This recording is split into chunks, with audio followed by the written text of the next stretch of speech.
নমস্কার বন্ধুরা, স্বাগত জানাচ্ছি সবাইকে বনানী কিচেনে। আজকে রান্না করব আমি এই যে মুরগির মাংস। কিছুটা ওই যে মাংস নিয়ে নিলাম আমি। তো মাংস তো অনেকভাবে রান্না করে খাই আর কি। তো আজকে একটু অন্যরকমভাবে রান্না করব, তো সেজন্য ভাবছি আপনাদের সাথে একটু শেয়ার করি। তো যাই হোক, আপনারা আমার পুরো ভিডিওটা দেখতে থাকুন, আমি কীভাবে এই মাংসটা রান্না করি, তাহলে বুঝতে পারবেন। তো রান্না করার জন্য প্রথমে আমি চুলায় কড়াইটা বসিয়ে দিয়ে এখন তেল দিয়ে দিচ্ছি। তেলটা দিয়ে দিলাম, এখন গরম হয়ে গেলে আমি মাংসটা দিয়ে দেব। তেলটা কিন্তু এখন গরম হয়ে গেছে, তো আমি মাংসগুলো দিয়ে দেবো এক এক করে।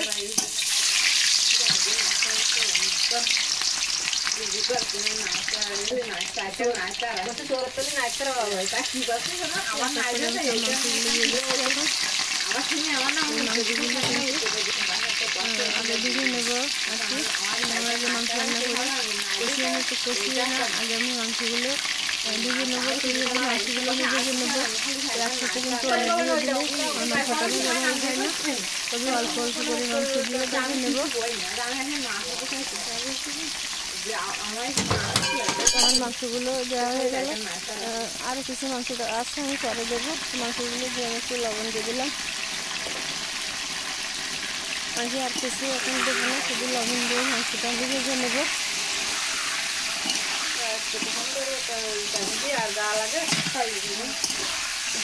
ভালো করে ভেজেছে, আমি মাংসগুলো ভেজে নিচ্ছি।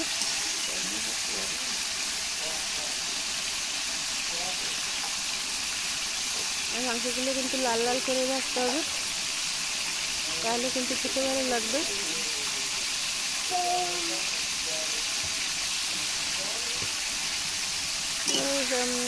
একটা কথা, যে পুজোর কদিন কিন্তু কোনো ভিডিও দিতে পারিনি, অন্য কারো ভিডিও দেখতেই পারিনি ব্যস্ততার কারণে। তো মনে কিছু করবেন না। তো এখন একটু কাজ আর কি কমে গেছে মনে হচ্ছে, এখন নিয়মিত ভিডিও কাটতেও পারবো আর দেখতেও পারবো। তো যাই হোক, মাংসটা কিন্তু আমার ভাজা হয়ে গেছে, লাল লাল হয়ে গেছে, দেখে বোঝা যাচ্ছে।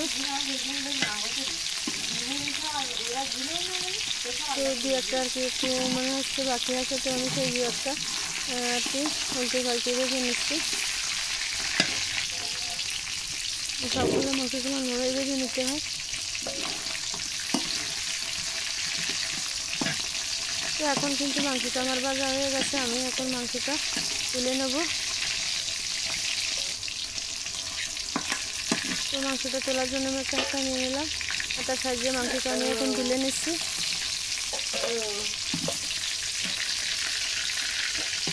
আমি সবগুলো মাংস হাতা যেভাবে তুলে নেব।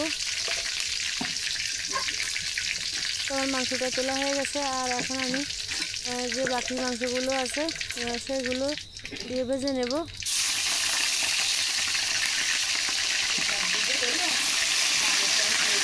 এখন একইভাবে আমি বাকি মাংসগুলো দিয়ে দিলাম।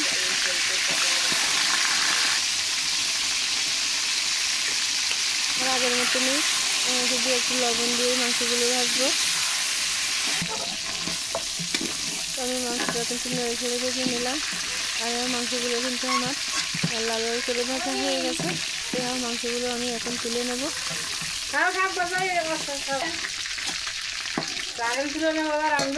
মাংসগুলো কিন্তু তোলা হয়ে গেছে। এখন আমি এই যে তেলটা আছে, এই তেলের ভিতরে কিন্তু আলুগুলো দিয়ে দেবো। তেলের ভিতরে আলুগুলো দিয়ে আমি ভেজে নেব। তো আলুগুলো আমি দিয়ে দিলাম, আর এখন এই আলুর ভিতরে দিয়ে দেবো আমি একটু লবণ।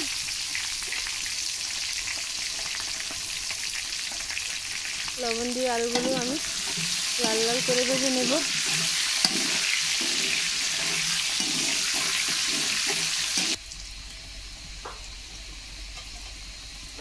আলুগুলো কিন্তু আমার ভাজা হয়ে গেছে, কালার দেখলে কিন্তু বোঝা যাচ্ছে যে আলুগুলো কিন্তু ভাজা হয়ে গেছে। তো আমি আলুগুলো তুলে নেব। আমি যে মাংসগুলো ভেজে তুলে রেখেছিলাম সেই একই পাত্রে আমি এই আলুগুলো ভেজে তুলে নিচ্ছি।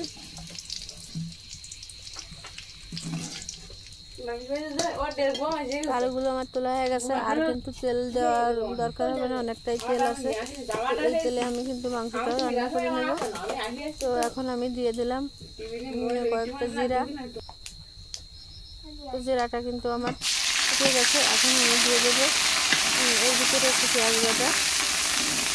পেঁয়াজ বাটাটা আমি দিয়ে ভালো করে নেড়ে ফেলে দিচ্ছি, যাতে না লেগে যায়, না হয়ে যায়। সেজন্য পেঁয়াজ বাটাটা দেওয়া হয়ে গেলে এখন আমি দিয়ে দেবো এর ভিতরে রসুন। রসুনটা দিয়ে একটু নেড়ে ফেলে নিলাম।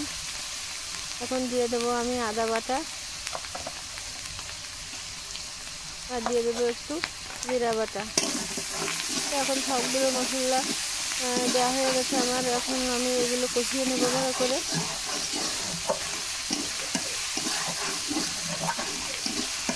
তো আমি একটু কষিয়ে নিয়ে এখন আমি এর ভিতরে দিয়ে দেবো একটু জল।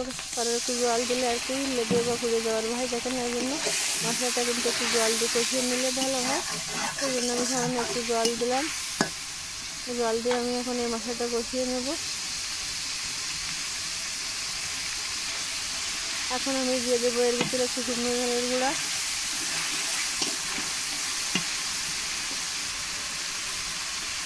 শুকনো ঝালের গুঁড়াটা দিয়ে একটু নেড়ে ফেলে এখন দিয়ে দেবো এর ভিতরে ধনে গুঁড়া। ধনে গুঁড়াটা দিয়ে দিলাম। আর এখন দিয়ে দেবো আমি জিরা গুঁড়া। জিরা গুঁড়া তো দিয়ে দিলাম। এখন দিয়ে দেবো একটু গরম মশলা গুঁড়া। সব মশলা কিন্তু আমার দেওয়া হয়ে গেছে। এখন আমি নেড়ে ছেড়ে এই মশলাটা ভালো করে কষিয়ে নেব। আর খেয়াল রাখতে হবে মশলাটা কিন্তু যাতে না পুড়ে যায়। আর পুড়ে গেলে কিন্তু মশলা কোনো রান্নায় খেতে কিন্তু ভালো লাগে না। তো সেই জন্য একটু অনবরত একটু নেড়ে ছেড়ে নিতে হবে মশলাটা। এইভাবে আমি নেড়ে ছেড়ে কিন্তু মশলাটা ভালো করে কষিয়ে নিচ্ছি। আর এখনও কিন্তু আমার মশলাটা কষানো হয়ে গেছে। এই যে তেল ছেড়ে দিয়েছে, দেখলেই কিন্তু বোঝা যাচ্ছে মশলাটা ভালো করে কষানো হয়ে গেছে। তো এই মশলার ভিতরে আমি এখন দিয়ে দেবো ভেজে রাখা এই মাংসগুলো আর আলু দিয়ে আমি ভালো করে নেড়েছে। এখন এই মাংসটা ভালো করে একটু কষিয়ে নেব। আমি কিন্তু মাংসটা আগে ভেজে রেখেছিলাম, কষাইনি। তো এখন আমি সব কিছু দিয়ে একটু কষিয়ে নেব। আর মাংসটা কিন্তু ভাজার পরে একটু দেখে দিলে আর কি বেশি ভালো হয়। তো মাংসটা ভাজার পরে যেহেতু আমি আলুটা ভেজে নিলাম, তারপরে মশলাটা কষিয়ে নিলাম, তো কিছুক্ষণ হয়ে গেছে। তো এই জন্য একটু ভালো হয় মাংসটা ভেজে রাখলে আর কি। তো এখন আমি দিয়ে দিলাম মাংসের ভিতর পরিমাণ মতো লবণ আর হলুদ। আর এখন দিয়ে দিলাম আমি কয়টা গোটা রসুন। গোটা রসুন খেতে আর কি ভালো লাগে, এই জন্য আপনারা চাইলে দিতেও পারেন, নাও পারেন। যাই হোক আমি সব কিছু দিয়ে এখন ভালো করে কষিয়ে নিচ্ছি।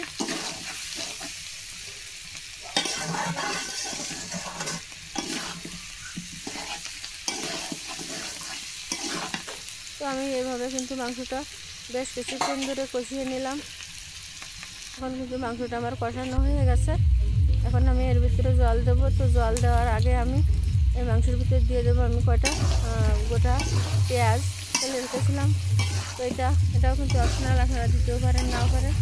আমি দিয়ে দিলাম। তো যাই হোক পেঁয়াজটা দিয়ে দিলাম যেহেতু সেটা আর একটু ভেজে নেব।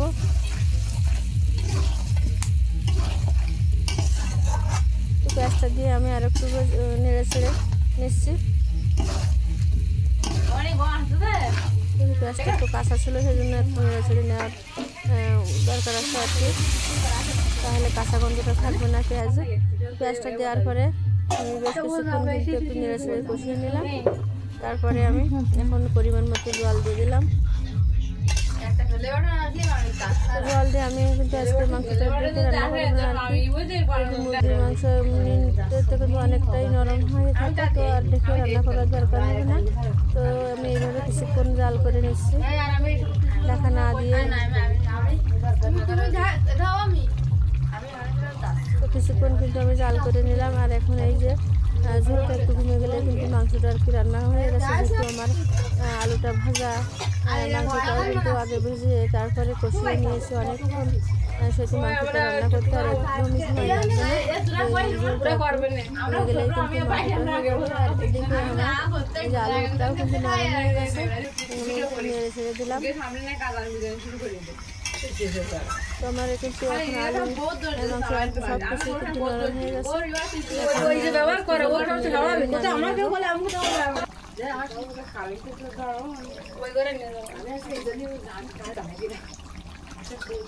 তো আমার মাংসের ঝোলটা কিন্তু এখন অনেকটা শুকিয়ে গেছে আর কি, নামানোর মতো হয়ে গেছে। তো আমি এখন নামাবো মাংসটা। তো তার আগে আমি দিয়ে দিলাম একটু ধনিয়া গুঁড়া, জিরে গুঁড়া আর একটু গরম মশলা গুঁড়া। তো আমি আগে একটু আর কি মশলাগুলো দিয়ে কষিয়ে নিয়েছিলাম। তো এখন নামানোর আগে আমি আর একটু সব মশলাগুলো দিয়ে একটু জাল করে নিলাম। নামানোর আগে একটু মশলা দিলে কিন্তু ভালোই লাগে। সব রকম মশলা দিয়ে আমি একটু জাল করে এখন আমি আমার মুরগির মাংসটা কিন্তু রান্না করা হয়ে গেছে, আমি নামিয়ে নিলাম। তো কালারটা দেখেন কি সুন্দর এসেছে। আর এভাবে রান্না করে খেতেও কিন্তু খুব ভালো লাগে, আপনারা রান্না করে খেয়ে দেখবেন। তো যাই হোক, আমার এই রান্না আপনাদের কেমন লাগলো কমেন্টে জানাবেন। আর ভালো লাগলে লাইক কমেন্ট শেয়ার করে দেবেন। আর নতুন যারা দেখছেন আমার চ্যানেলটিকে সাবস্ক্রাইব করে আমার পাশে থাকবেন। আর পুরনো বন্ধুদের ধন্যবাদ আমার পাশে থাকার জন্য। আর সবাইকে বলছি যে যেখান থেকে আমার ভিডিওটা দেখছেন সবাই লাইক দিয়ে ভিডিওটা দেখবেন, আর সবাই আমার পাশে থাকবেন। আর এরকম নতুন নতুন ভিডিও পেতে পাশে থাকা বেল আইকনটি বাজিয়ে দেবেন। ধন্যবাদ সবাইকে, দেখা হবে পরবর্তী নতুন কোনো ভিডিওতে। ভালো থাকবেন সবাই।